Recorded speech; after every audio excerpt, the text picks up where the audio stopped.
Good morning, my dear students. Beta, as you know, we are doing chapter number 12, Consumer Protection. Chapter name is Consumer Protection. Okay.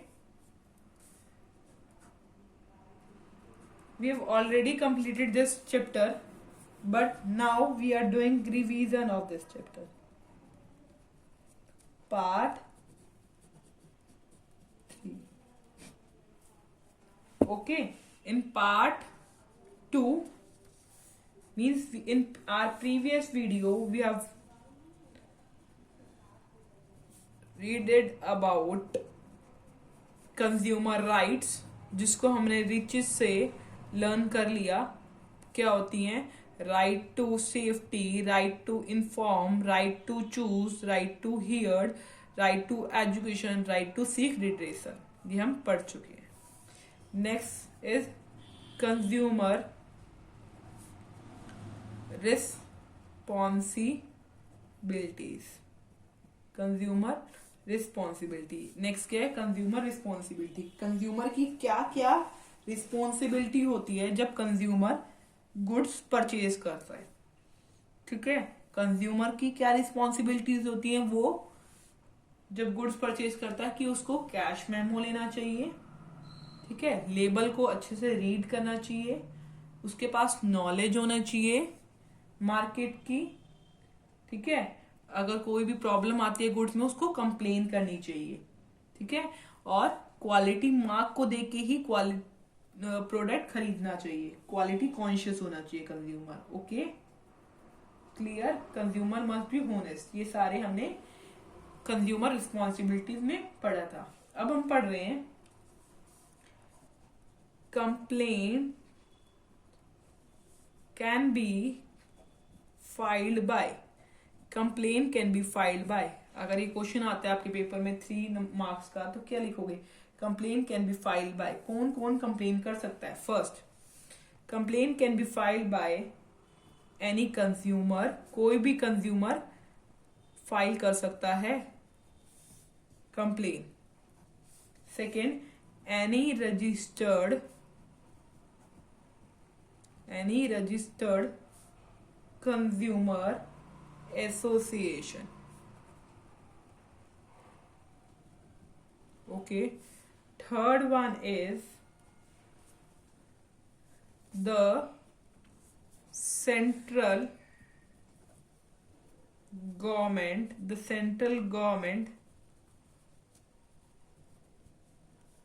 or any state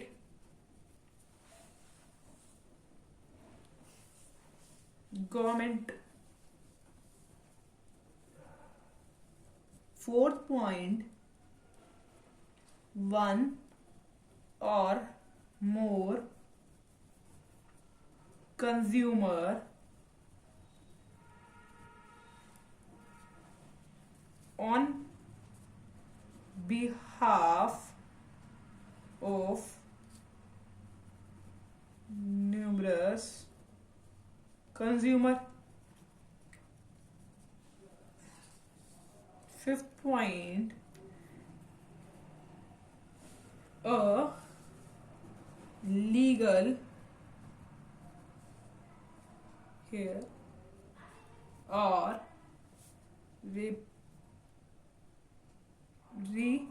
representative of a deceased consumer.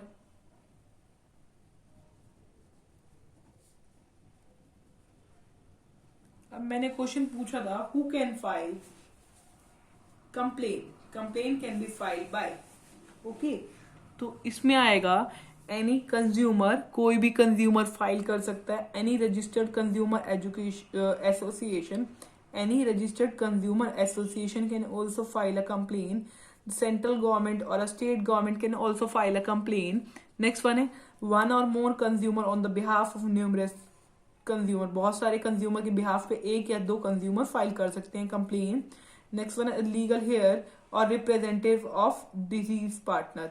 जो partner deceased हो चुका है, मतलब उस effective हो चुका है उस की वजह से, उसके रिप्रेजेंटेटिव कंप्लेन फाइल कर सकता है. Okay, these are the 5 who can file a complaint. ठीक है, नेक्स्ट पॉइंट हम पढ़ते हैं कि कंप्लेन किसके अगेंस्ट हो सकती है. Complain can be made against, किसके अगेंस्ट कंप्लेन हो सकती है. Complain can be made against. ठीक है, complain can be made against पढ़ रहे हैं हम. Okay,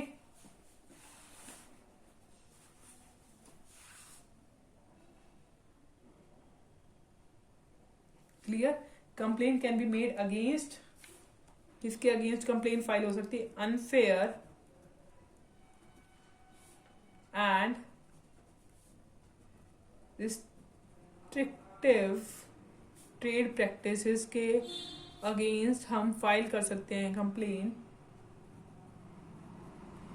second one, defective goods के, अगर हमारे पास कोई भी डिफेक्टिव गुड आ जाती है उसके अगेंस्ट भी हम फाइल कर सकते हैं क्या, complaint. Third point, defective services या deficient services. Deficient service means service अच्छे से नहीं दी, कम डेफिशिएंट है. Deficient services. Fourth point is excess price. जैसे प्राइस 10 रुपीज था, उसने हमसे 50 रुपीज ले लिया तो एक्सेस प्राइस ले लिया. ठीक है, जो प्राइस था उससे ज्यादा ले लिया तो एक्सेस प्राइस ले लिया, तो हम उसके अगेंस्ट भी फाइल कर सकते हैं complain. Fifth point, hazardous good.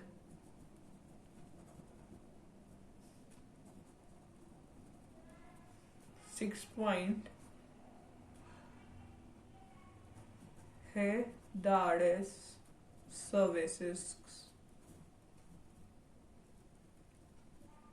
These are the 6 points against which we can file a complaint.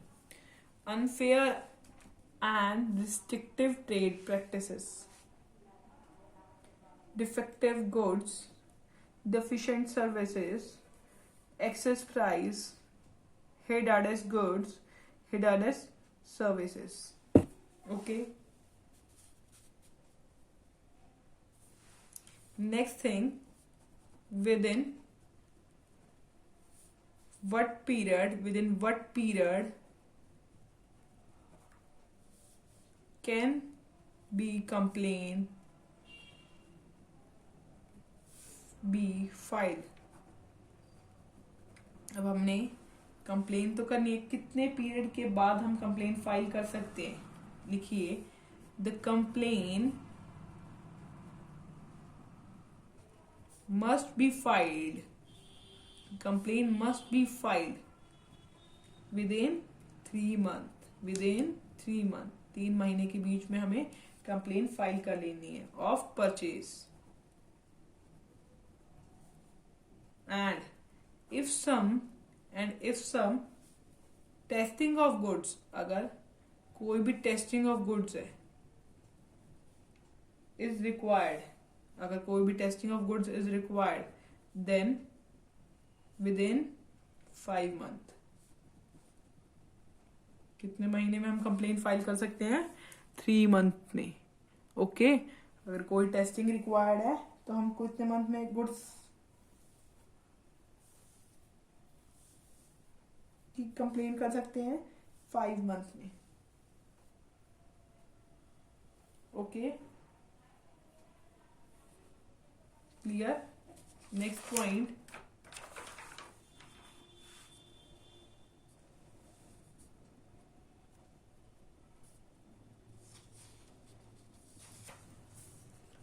Point,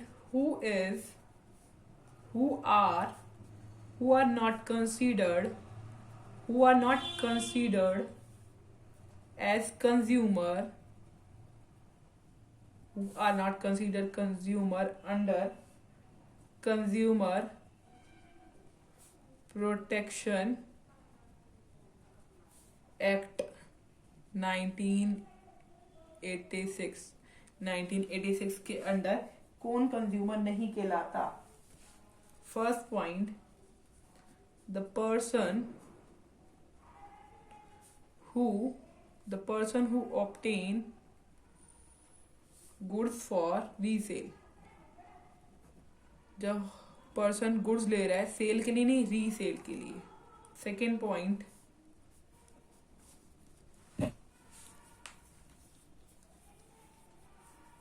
आगे बेचने के लिए जो गुड्स ले रहा था, person who obtain good for resale. The person who uses the good, the person who uses the goods without the approval of the buyer, the person who uses the goods without the approval of buyer, बिना approval के buyer के हमने ये person ने goods use कर ली। The person who avails of the service, the person who avail of services without the approval of the here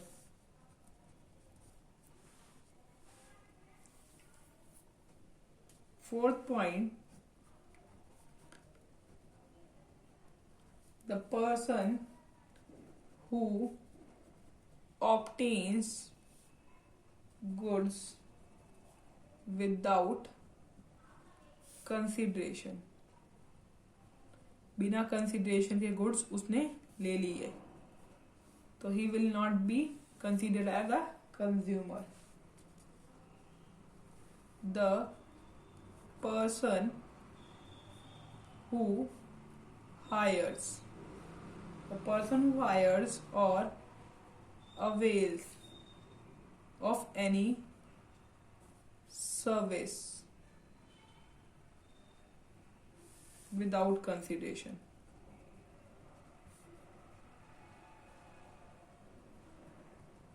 the person who hires, जो person higher करता है और अवेल करता है of any services without consideration, बिना कोई consideration की उसने हायर कर दी और अवेल कर दी service, will not be considered as a consumer.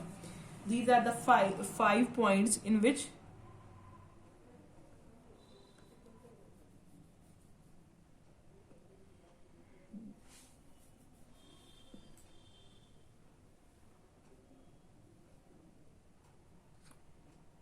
are not considered as consumer under Consumer Protection Act 1986 के under. Okay, clear?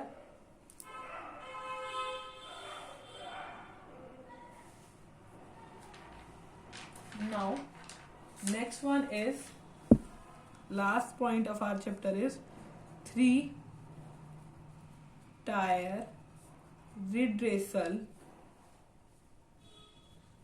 agency, 3-tier redressal agencies। Okay, 3-tier redressal agencies होती हैं। Okay,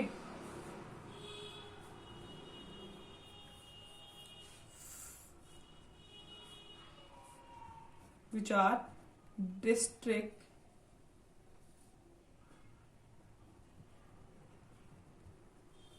forum, state commission,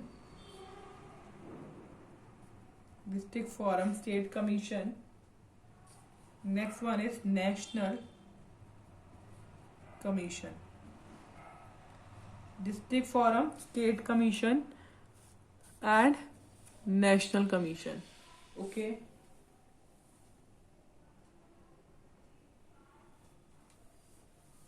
These are the three redressal agencies. Okay. अब ये question आया एक और, where can the complaint be filed, or which judicial machineries are available to deal with consumer grievance. Okay तो अभी मैंने आपको बताया 3 important judicial machinery are available to deal with consumer grievance. First one is district forum. First कौन सी है? District forum.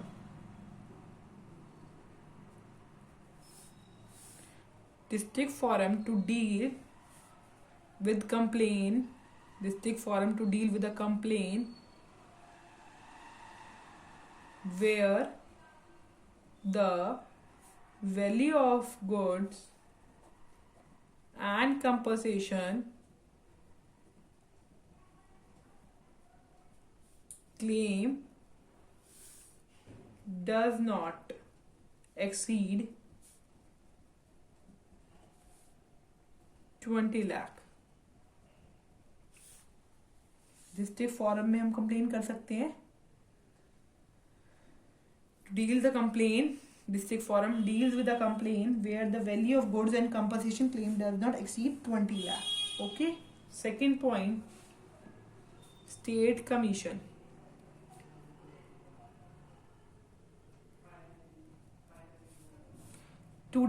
State commission to deal with cases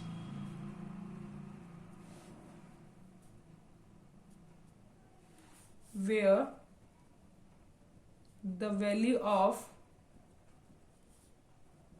goods or compensation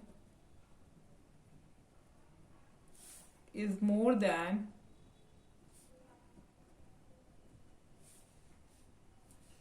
20 lakh but does not exceed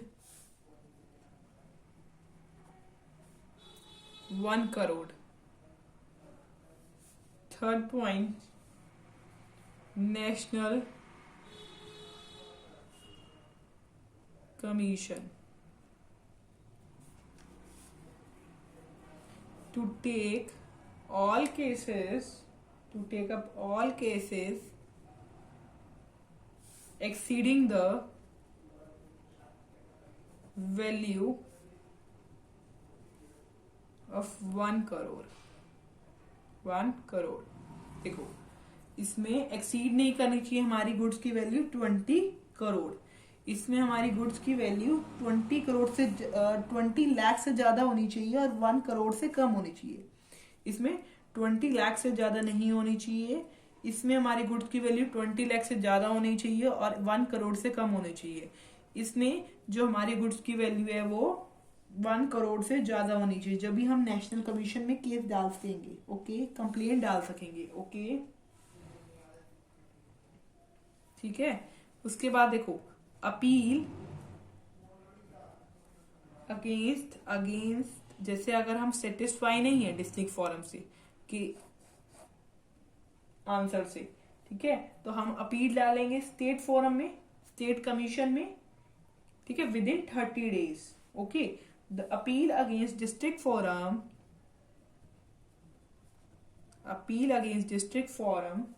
can be filed in state commission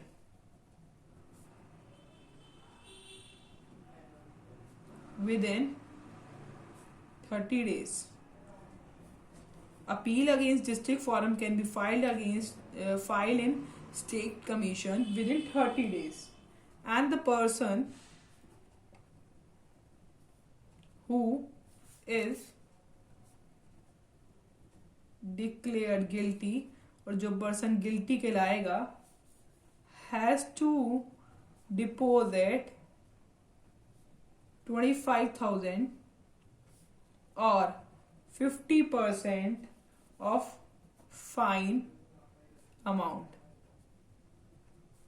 which ever is less. इन दोनों में से जो भी amount less होगी वो उसको सबमिट करनी पड़ेगी, 25,000 या 50% ऑफ फाइन अमाउंट। इन दोनों में से जो अमाउंट कम होगी उसको सबमिट करनी पड़ेगी। ठीक है, अब देखो अगर हम स्टेट कमीशन से भी क्या है सेटिस्फाई नहीं है इसके आंसर, तो हम कहाँ जाएंगे, नेशनल कमीशन में जाएंगे। नेशनल कमीशन में भी हम अपील फाइल करेंगे विद इन 30 डेज। ओके, तो लिखेंगे इसमें the appeal against state forum, state commission, the appeal against state commission can be filed with national commission।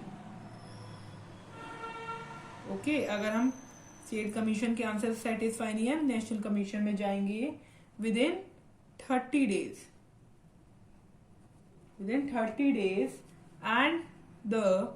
and the person who is declared guilty, और जो person guilty कहलाएगा by state commission, person who is guilty by state commission has to deposit, उसको deposit करने पड़ेंगे 35,000,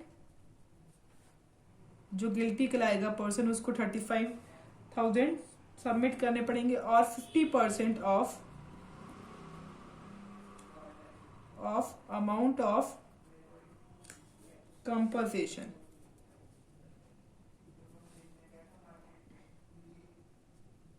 which ever is less, इन दोनों में से जो अमाउंट लेस होएगी उसको वो पे करने पड़ेंगे। ओके, ठीक है, ये हमने क्या पढ़ा बच्चा, where can the complaint be filed और which judicial machineries are available to deal with consumer grievances. 3 judicial machineries are available: district forum, state commission, national commission. Okay, clear?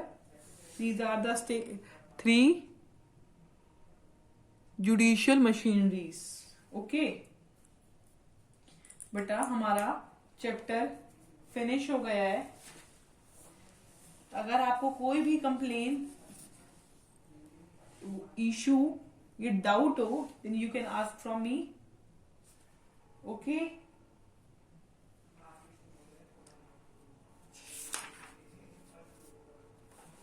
अब हम दूसरी बुक से hot and application based question करने वाले हैं। First question जो है वो कहता है गवर्नमेंट इज एक्टिवली एडवर्टाइजिंग जागो ग्राहक जागो। वो मैंने आपको 2 बार बता चुकी हूं मैं, जागो ग्राहक जागा राइट टू कंज्यूमर एजुकेशन में आता है। Okay, next question is the approach of caveat emptor has been charge to caveat venditor. ये मैंने अप्रोच आपको पिछली वीडियो में समझाई थी। ठीक है, what do the 2 approaches mean, why such a radical change has been taken. देखो, कैविट एम्प्टर जो कहता था let the buyer be aware, approach of caveat venditor क्या कहता है, let the seller be aware the change has been taken. क्यों change taken हुआ है, because the consumer is said to be king in the current competitive market. Current competitive market में कौन king है, consumer, and all the marketing efforts of the firm resolve around them. Okay, next one is if the market has if the market has enough qualities and varieties of goods at competitive price, market में बहुत सारी qualities है and varieties of product है competitive price पे, then the buyer has an opportunity of wise selection. जब wise selection की बात आती है तो क्या क्या हमारे पास आंसर होना चाहिए राइट्स में, आइडेंटिफाई द राइट में, राइट टू चूज, वो चूज कर सकता है. ओके ये सारे मार्क्स मैंने आपको वीडियो में समझाए हैं.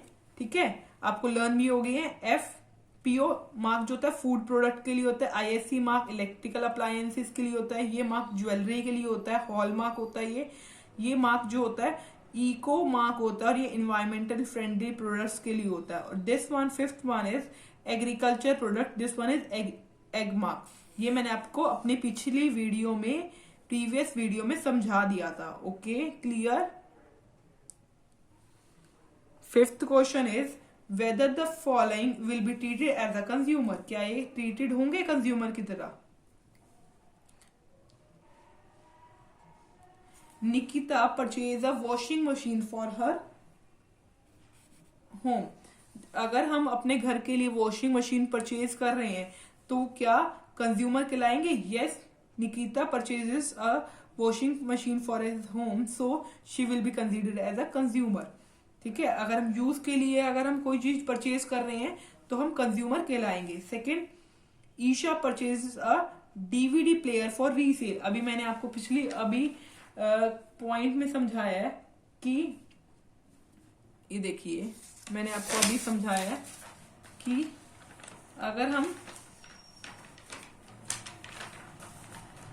रीसेल के लिए अगर हम परचेज कर रहे हैं गुड्स, कि अगर हम रीसेल के लिए, अभी मैंने आपको वीडियो में समझाया है कि अगर हम रीसेल के लिए गुड्स कर रहे हैं, the person who obtain the goods for resale, अगर हम अपने गुड्स रीसेल के लिए कर रहे हैं तो we will not be considered as a consumer.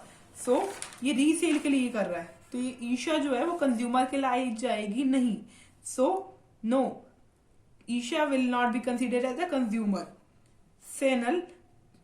Senal purchases a computer for earning his livelihood by doing DTP work के लिए जो सेनल है परचेज कर रही है अर्निंग के लिए, तो क्या ये कंज्यूमर कहलाएगी? यस, एज सेनल uses the computer for earning his livelihood. Earning livelihood के लिए अगर हम कोई चीज परचेज कर रहे हैं तो हम क्या कहलाएंगे? कंज्यूमर कहलाएंगे. यस.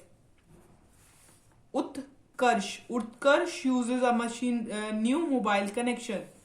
उत्कर्ष यूज कर रहे हैं new mobile connection. Then yes, Utkarsh will be considered as consumer. क्यों? क्योंकि Utkarsh has purchase a new mobile connection for consideration. Kanika uses a PlayStation with the permission of his friend, brought it for 5,000. Okay अब इसमें क्या है, कनिका ने play station use करा है उसकी फ्रेंड की परमिशन से, तो वो कंज्यूमर कहलाएगी. Yes, as Kanika uses the good with her friend approval. Okay, अगर हम बिना अप्रूवल के करते तो हम कंज्यूमर नहीं कहलाते. देखो इसमें हमने लिखा हुआ है the person who uses the goods without the approval of the buyer. बिना अप्रूवल ऑफ बायर, बिना अप्रूवल बायर के करते तो हम कंज्यूमर नहीं कहलाते. इसमें देखो अप्रूवल लिया है उसने. ठीक है, इसमें देखो अप्रूवल, परमिशन ली है, तो will be considered as a buyer. Okay, mention the quality marks with the consumer should look while purchasing the product. Electrical goods पे कौन सा मार्क होना चाहिए? IISC mark, ISI mark, ISI mark. Jewellery पे hall mark, agriculture product पे ag mark, food product पे FPO mark, environment friendly product पे eco mark. Okay, ठीक है. Next one is seventh one. Mention when a consumer you are not in position to resolve your grievance under Consumer Protection Act.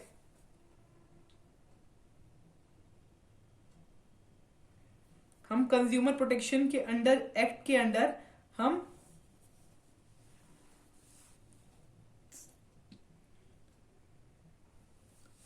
Solve नहीं कर पा रहे कुछ, क्यों? As a consumer we are not in position to resolve our grievance, मतलब problem, if we do not have a cash memo regarding the purchase of good और services, as cash memo serves as the proof of the purchase made. देखो, अगर हमें proof चाहिए किसी चीज के लिए तो हमारे पास परचेज करते टाइम का कैश मेमो होना चाहिए। ओके बेटा, हम नेक्स्ट वीडियो में ये क्वेश्चंस कंप्लीट करके केस स्टडीज पढ़ेंगे जो इंपॉर्टेंट पेपर में आ चुकी हैं। ओके बच्चा, thank you very much. Till then you should read this chapter from your book. Okay.